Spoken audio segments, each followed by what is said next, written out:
it seems like the Democrats, they've really figured out their system, which is to use these kind of Somali refugees, illegals, homeless, whoever it is, these groups.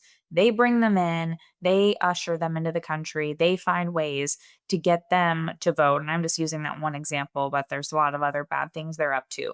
But then it kind of somehow gets back to the Democrats because they get the votes. They're willing to give these people, I guess, abuses of welfare or all these things, and then they benefit from those. So it benefits both of those groups. And the people who get ripped off, yes, it's the taxpayer, but also they end up electing people like Ilhan Omar. And we have all these horrible representatives that shouldn't even be in office. So what's the next step? I mean, how do we make sure that this is stopped in a sense that is just all over the country? This is kind of part of their playbook. Because if they couldn't run this playbook, I don't know if they would have a majority necessarily ever.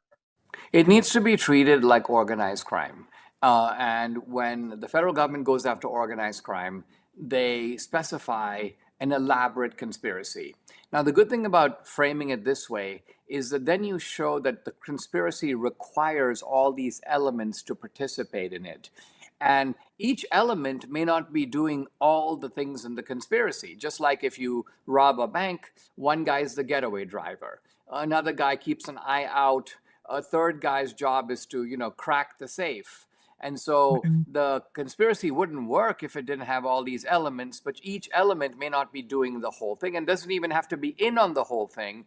But nevertheless, looked at, you can see that there is an organized operation that relies on the collaboration of all these elements. I think that's the way to go after it. And once you bust it, remember, one of the benefits of like 2000 Mules was that you couldn't do the same thing in 2024. Mhm. The racket had been sort of exposed, and so people would be looking for Um, it.